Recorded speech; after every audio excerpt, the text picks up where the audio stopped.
Bonjour à tous, j'espère que vous allez bien. Nous voici de retour pour un nouveau partage. J'espère que vous avez la pêche, la poire ou l'abricot. Alors, nous voici de retour. Donc, on va regarder ensemble les énergies générales et le côté sentimental.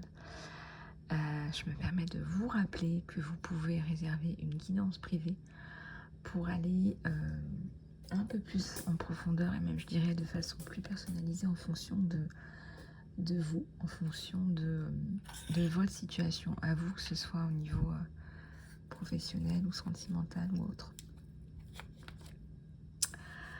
Alors, qu'est-ce qu'il y a dans l'espace? Qu'est-ce qui se passe dans l'espace? Je sens qu'il y a beaucoup de personnes qui se sentent remuées et je sais pas pourquoi aujourd'hui on me dit de prendre l'oracle Starseed.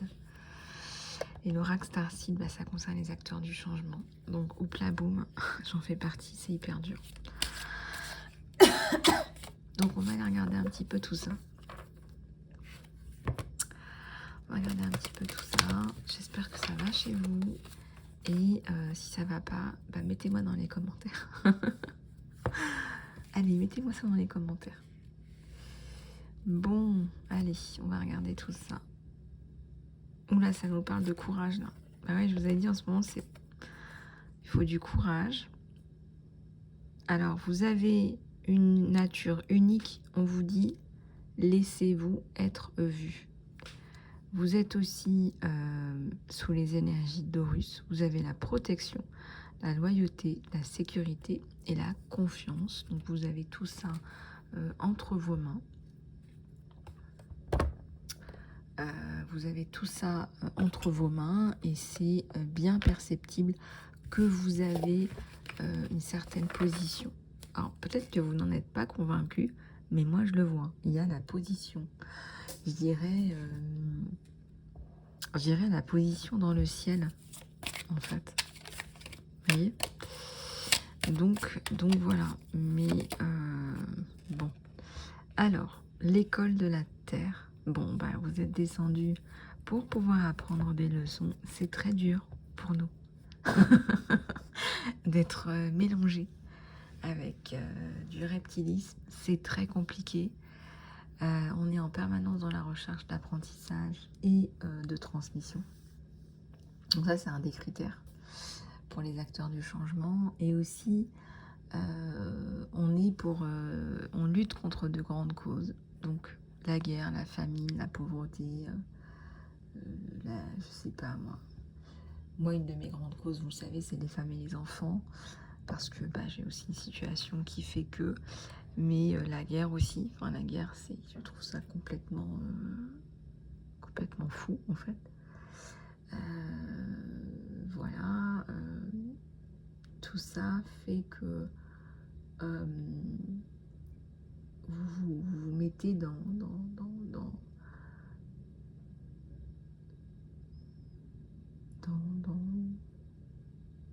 des difficultés. Et vous devez demander, je dirais même à votre réseau et à votre audience, vous devez demander de la sécurité. Voilà, les gens connaissent votre situation. Je vous donne un exemple.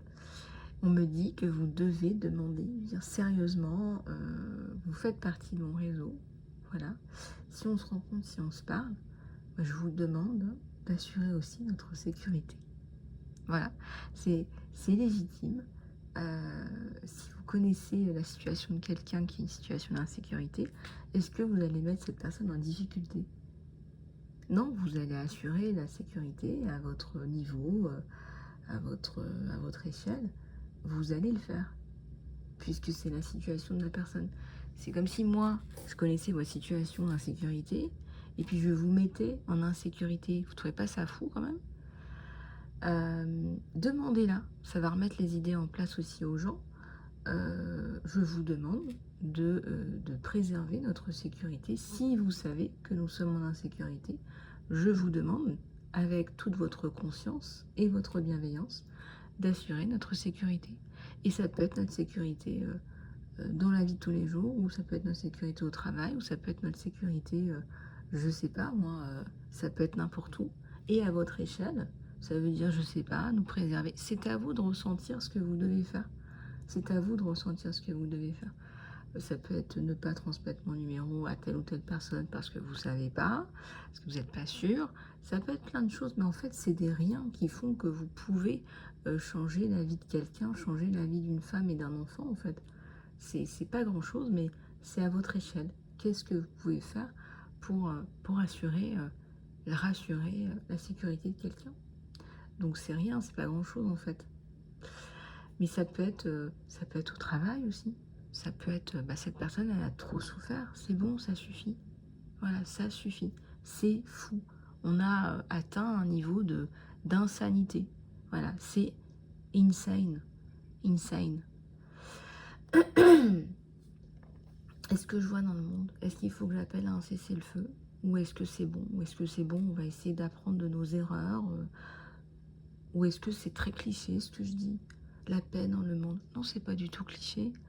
C'est que quand je vois qu'on peut quand même visualiser en live, hein, un génocide, les gars, en live. T'es chez toi, t'es en live, en streamline. T'as des cervelles qui sont explosées. Tu fais quoi? Tu likes, tu partages? Qu'est-ce que tu fais? Ça me... Bah ouais, ça me sidère. Bah ouais, ça me sidère. Qu'est-ce que vous voulez que je vous dise? Dans ma liste des traumas, vous voulez que je vous en rajoute, hein? Enfin, je veux dire, déjà, regarder ça, c'est horrible. Donc, je vous déconseille de regarder ça. Mais faut appeler un cessez-le-feu, là. Vous avez bien vu qu'il fallait un cessez-le-feu. Faut arrêter, là. Faut vraiment arrêter.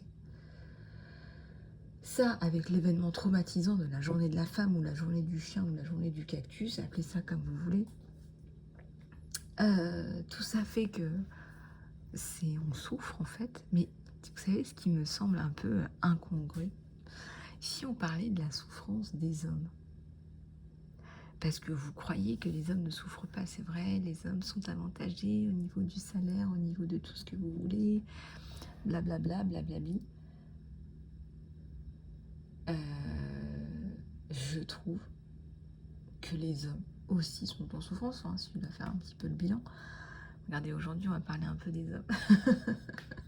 Il y en a marre. Elle ne parle que des femmes. Et des enfants, il y en a marre. Mais on peut parler des hommes aussi, de leur souffrance. À partir de quel chiffre d'affaires, à partir de quel revenu un homme est un homme? À partir de quel revenu, à partir de quel chiffre d'affaires, à partir de quel positionnement dans la société on peut considérer qu'un homme est un homme? Sachant qu'il n'y a pas de sous-métier, hein. Ça doit être dur quand même. C'est encore plus dur. C'est encore plus dur. Et tout ça, pourquoi? Parce qu'en fait, c'est la société qui nous martèle, en fait, qui vous dit les femmes, vous devez faire ci, et les hommes, vous devez faire ça. Et alors, les enfants, dans tout ça, les enfants qui sont jamais alignés à leur potentiel, malgré toute l'éducation positive qui arrive et qui déferle, et pas que sur ma chaîne. Je vous en parlerai après, le programme K12 qui arrive en Asie, mais on va faire les choses dans l'ordre, ne vous inquiétez pas. D'ailleurs, si vous avez besoin d'enregistrer une société, j'ai un très bon contact pour vous. Très bon. Et donc, du coup, ce que je voulais vous dire, c'est que les hommes aussi sont en souffrance, donc ça, voilà, et les enfants aussi. C'est quand qu'on... C'est quand qu'on... c'est quand qu'on aligne les enfants à leur potentiel. Vous avez la liste des c'est quand qu'on. C'est quand qu'on se respecte. C'est quand qu'on respecte le potentiel des enfants. Il y en a qui vont étudier pendant 30 ans. Je vous garantis que ça existe encore, que ça existera encore, si on ne fait rien. Il y en a encore qui vont étudier pendant 30 ans des matières qu'ils ont bossé à fond parce que on leur a dit qu'il fallait être bon partout. Résultante, je vais y arriver. Je parle, là j'ai parlé Dutch là, résultaté. Presque, je sais pas. Bref, la résultante, c'est que, en fait, ce qui se passe, c'est que vous allez créer encore plus de frustration chez des jeunes créer encore plus de manque et de colère. Euh, et je pense que c'est important à un moment donné qu'on dise, bon bah voilà, il faut aligner un peu l'éducation, le système scolaire. Et je dis pas tout le système scolaire, il restera toujours des fondamentaux, apprendre à lire, apprendre à écrire, et puis il y a des matières, et puis c'est important d'avoir une culture générale, il y a beaucoup d'experts dans l'éducation qui vous diront que c'est important d'avoir ces fondamentaux. Mais après, je veux dire, ça serait bien qu'avant 16 ans, dans les 16-18 ans, nos enfants soient alignés avec leur potentiel, quoi, qu'on sache ce pourquoi ils sont faits. Parce que quel est le gain pour tous? On va parler de win-win situation. Le gain pour tous, c'est que tout le monde va gagner. Le système scolaire va gagner, moins d'échecs, plus d'échecs. Tu es aligné avec toi-même, il n'y a pas d'échecs. Tu seras peut-être pas connu, mais tu peux être très bon dans ce que tu fais. Le gain au niveau financier, parce qu'il faut les payer, les années de redoublement, etc. Et puis on parle du coût de l'éducation, pour certains ou certaines. Moi, je voudrais parler du coût de l'ignorance aussi. Donc, le coût de l'ignorance, ça coûte très cher de ne pas savoir qui on est. Ça coûte très cher à la société, finalement, de ne pas savoir qui on est, de ne pas savoir d'où on vient et de ne pas savoir où on va. Du coup, je ne sais pas si vous vous rendez compte, je suis coach, donc je suis bien. Je suis coach, je suis mentor et je suis thérapeute. Et tout ça me permet de vous dire aujourd'hui que, regardez un peu, regardez. On investit quand même dans des personnes qui sont perdues. Donc je pense qu'on peut... Il y a vraiment matière à évolution et je vois qu'aujourd'hui on regarde l'éducation d'un nouvel œil et je suis très contente de ce que je vois en France et de par le monde, mais on n'y est pas encore.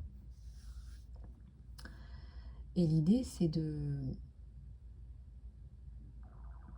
challenger le statu quo. Le statu quo, il se passe rien dans le statu quo. D'accord? Et comme il se passe rien dans le statu quo, aujourd'hui on a des difficultés à savoir là où il faut s'améliorer. Tu sais, si tu fais un module qui s'appelle réalignement au potentiel des enfants. Le réalignement au potentiel des enfants, c'est la meilleure chose sur laquelle tu peux investir. Et ensuite, c'est de dire, tu as eu 3 en histoire géo, bon tu es nul en histoire géo, bon c'est pas ta tasse de thé, peut-être que tu es meilleur en technologie, et c'est là où tu vas exceller en technologie. Tu retiens rien, ça t'intéresse pas, c'est pas ton truc. Mais, je sais pas, en archéologie, par contre, t'es une vraie bombe.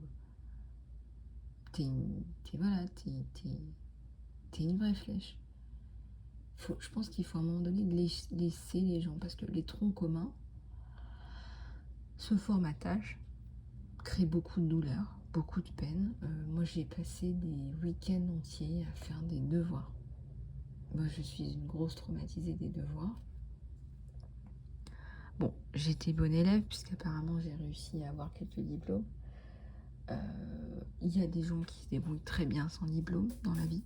Il y a de gros managers, de gros patrons, de gros CEO qui sont partis de rien. Donc, est-ce que l'éducation, c'est un critère? L'éducation, ça apporte énormément, mais il faut faire attention au message qu'on véhicule chez les jeunes. Si tu es nul à l'école, ça ne veut pas dire que tu es foutu pour la France. Ça ne veut pas dire que tu es foutu pour foutu. Et parfois, foutu pour foutu, ça te permet de te réaligner avec toi-même. Enfin, vous voyez ce que je veux dire ou pas? Donc, vous l'attendiez ce speech, je savais que vous l'attendiez, vous savez très bien que je suis pas tout à fait consensuelle, donc du coup voilà, mais de toute façon, à un moment donné, quand on voit que ça marche pas, il faut que ça change. Et vous croyez franchement que les gens sont réfractaires au changement? Ben non. D'ailleurs, il y a un cours sur Harvard qui est hyper bien sur les fondamentaux du management, du leadership, au masculin ou au féminin, où ils expliquent que En fait, les gens sont intelligents. Par essence, tu es quelqu'un d'intelligent et tu réfléchis. Tu as été doté d'un merveilleux cerveau et je t'assure, si tu passes pas ta vie sur TikTok, hein, utilisez les réseaux sociaux, ne soyez pas utilisé par les réseaux sociaux. Si tu peux, je sais pas moi, si tu peux te pencher un peu sur ce que va t'apporter ce changement, en chiffres, tu peux faire des statistiques, moi je te dis déjà, si tu alignes les enfants à leur potentiel, tu vas avoir plus de succès, tu vas payer moins d'années de redoublement, tu vas avoir une meilleure motivation, tu vas avoir certainement aussi une création d'emplois qui sont plus alignés avec les uns et les autres. La société pousse à certains emplois, ça ne veut pas dire que ces emplois-là ne sont pas nécessaires. Peut-être qu'on est en période de transition. La période de vache d'or. La période de vache d'or, la période industrielle. Elle est encore là. Elle vous a pris beaucoup de temps, beaucoup de travail, des conditions de travail difficiles. Vous avez remarqué, il me semble, que elle est en déclin et qu'on est parti vers le tertiaire, les technologies tertiaires. Aujourd'hui, on a plein de choses dans la mouvance, les cryptos, les machins, les bidules. Je ne fais pas la promotion sur la chaîne, c'est une discussion, guys. Du coup, je le garde. Du coup, c'est ma touche très populaire. Si vous entendez du coup dans une conversation, vous savez que cette personne, elle est populaire. Gardez votre du coup. Et oui, moi, je ne fais pas partie du 1% de la population, je pense que ça se voit. Ceci explique cela. 3 petits points. Du coup, simplement, en quelques mots, l'alignement du potentiel de vos enfants va vous permettre de gagner, vous aussi en tant que parent, un gain de temps et d'argent énorme. Est-ce que ça vaut le coup aujourd'hui de batailler contre un enfant qui ne s'intéresse pas du tout à une matière? Alors bien sûr que il y a des enfants qui sont très flexibles, qui vont vouloir faire plaisir à leurs parents, qui vont vouloir apporter la bonne note dans toutes les matières. Moi, je suis plutôt réaliste là-dessus et je suis aussi plutôt consciente et éveillée du fonctionnement, de nos fonctionnements internes, du fonctionnement de notre cerveau.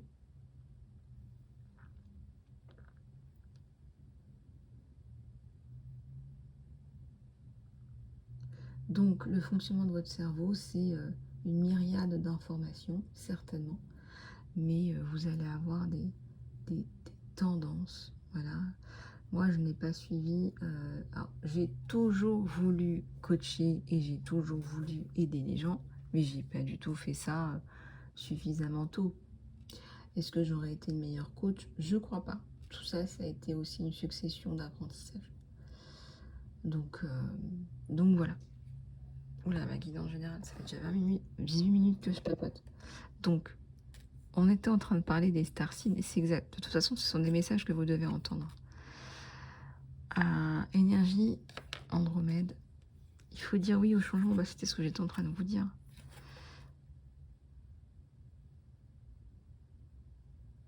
Et ouais, mais vous en avez marre, vous avez envie de retrouver vos étoiles. C'est beau, ça. Vous avez déjà vu un indigo, un starseed, qui a ce qu'on appelle homesickness, qui a besoin d'aller retrouver ses étoiles, là d'où il vient, cette bienveillance, ce monde-là. Et vous devez, à mon avis, être attiré par le galactique, les étoiles, le ciel, l'astrologie. À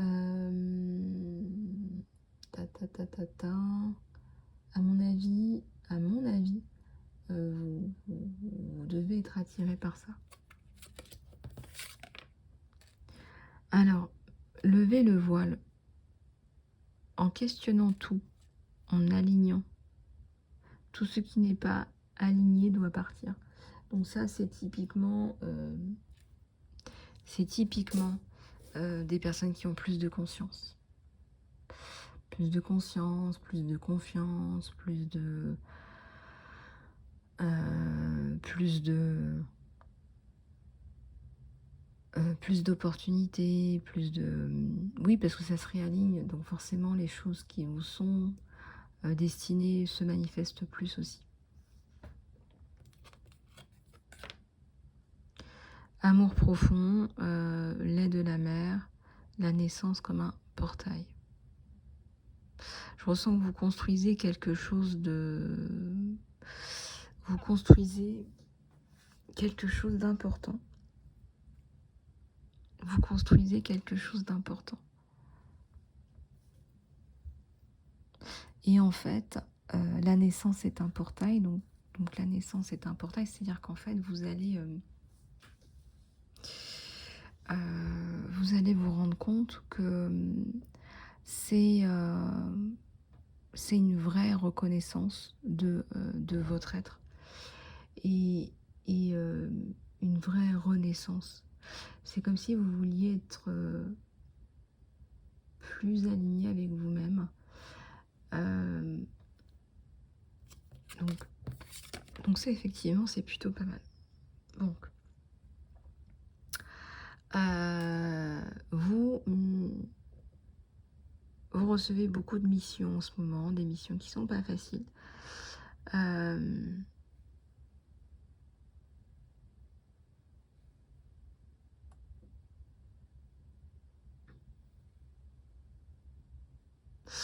Et ces missions, elles sont,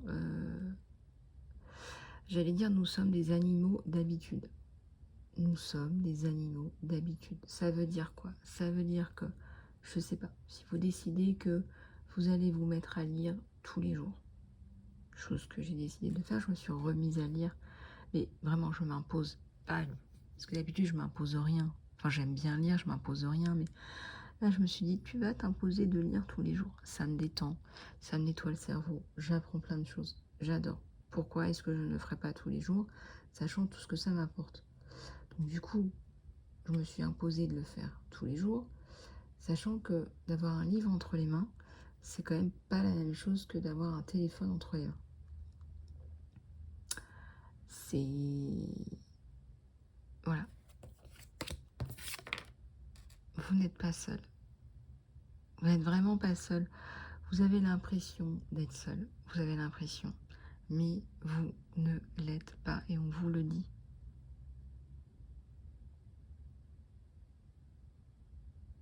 Il y a une communauté autour de vous. Et puis il y a le papa qu'on a au-dessus de notre tête et la maman qu'on a au-dessus de notre tête qui sont là.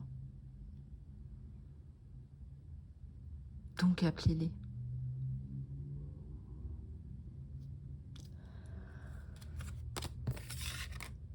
Alors, les 7 étoiles. Alors, vous créez. Il y a une tapisserie de la vie. Il y a une expression de la vie. Des baby steps, des petits pas qui avancent. L'action, suivez votre intuition avant que ça ait du sens.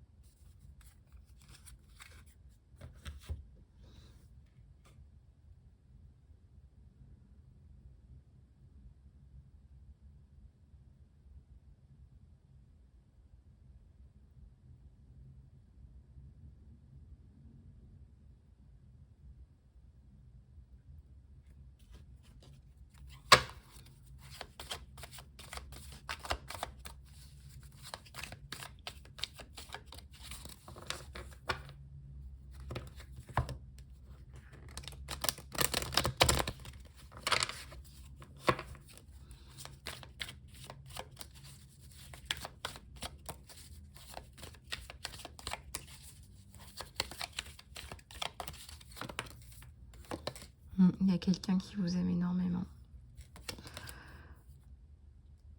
Il y a quelqu'un qui vous apprécie énormément.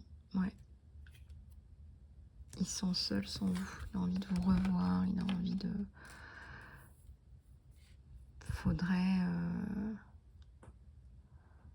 Faudrait lui tendre une grande perche, en fait. Parce que Il a peur de vous brusquer, de vous froisser. Mais il est seul sans vous. Vous êtes sa boussole. Et ouais, il a envie de faire de vous sa reine.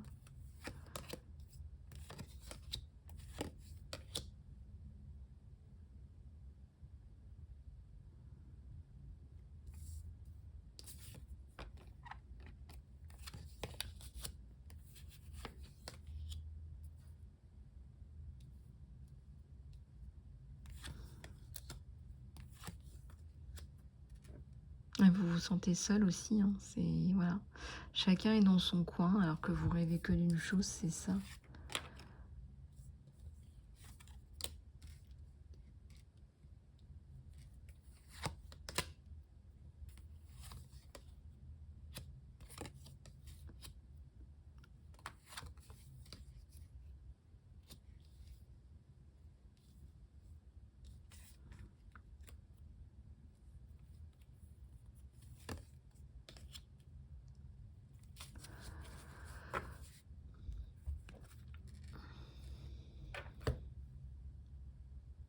Il y a la force chez vous, hein.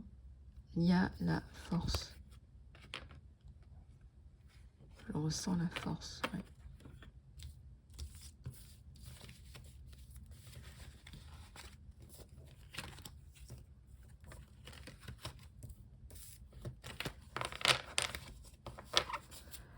Je ressens la force, les amis. Il admire votre force, enfin, il voit la force.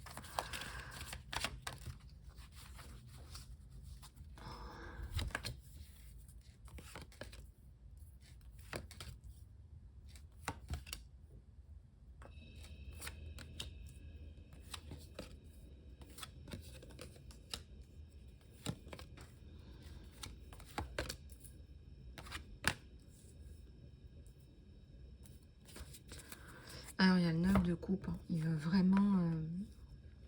il veut vraiment...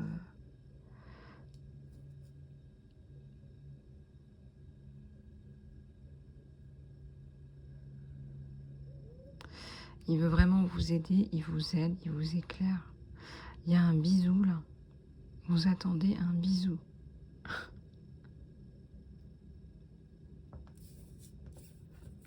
Vous avez envie d'un bisou.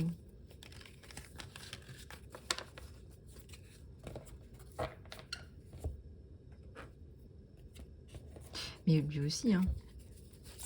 Lui aussi, il a envie d'un bisou.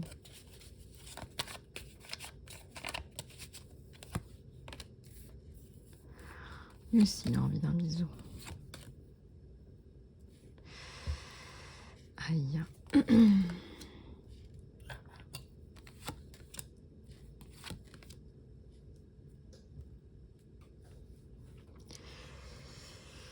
Alors...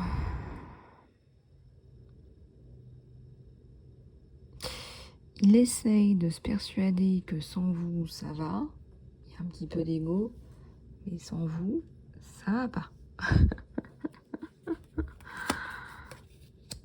Et ouais, il est en train de réfléchir. Ouais, j'ai tout cet argent et j'ai envie d'être avec une personne. Et je suis pas avec cette personne. À quoi me sert tout cet argent? Bah oui, il a envie de vous. Physiquement, intellectuellement. Tout, la totale. Mais vraiment. Pourquoi c'est un peu caché là? Faut pas dire, c'est trop tôt. Si, il va le dire. Il va officialiser tout ça. Il en a très envie. Il a très envie de vous aussi. Il y a une reprise de contact, un rendez-vous. Ouais, il y a un rendez-vous là.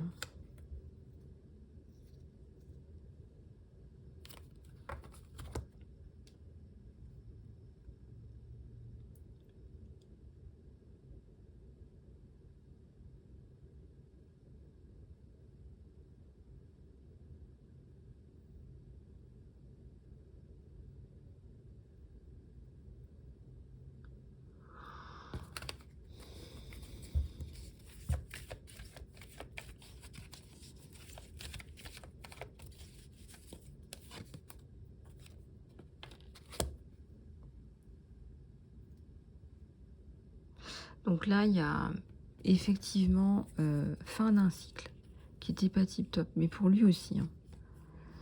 Donc lui, il n'a plus envie de ça. Il n'a plus envie des parties d'amusement, de... Non. Il n'a plus envie de ça. Du tout. Du tout, du tout, du tout.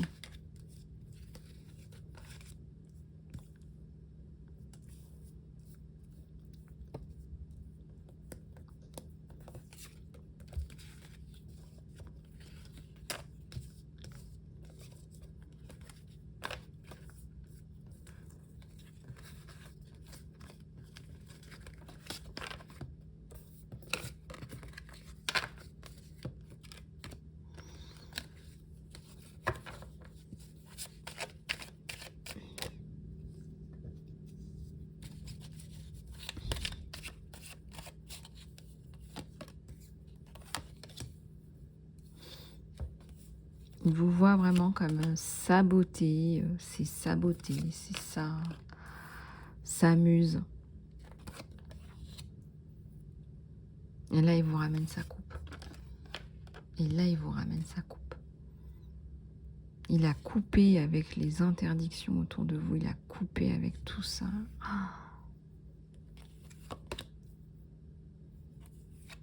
C'est quand même un beau roi de coupe, hein. Un magnifique roi de coupe, là. Alors, qu'est-ce qu'il a le pendu? Vous avez des petits soucis, c'est plutôt vous de votre côté, hein. C'est au niveau des blessures qui vous font un peu peur, des choses qui vous font un peu peur. Mais voilà, regardez là, le nouveau départ, il est là. Enfin, le nouveau départ, si on peut dire que c'est un nouveau départ. Là, il y a le soleil. Oh là là, c'est magnifique. Regardez.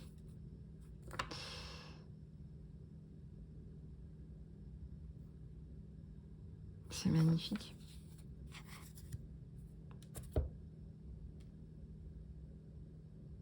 C'est chouette, chouette, chouette.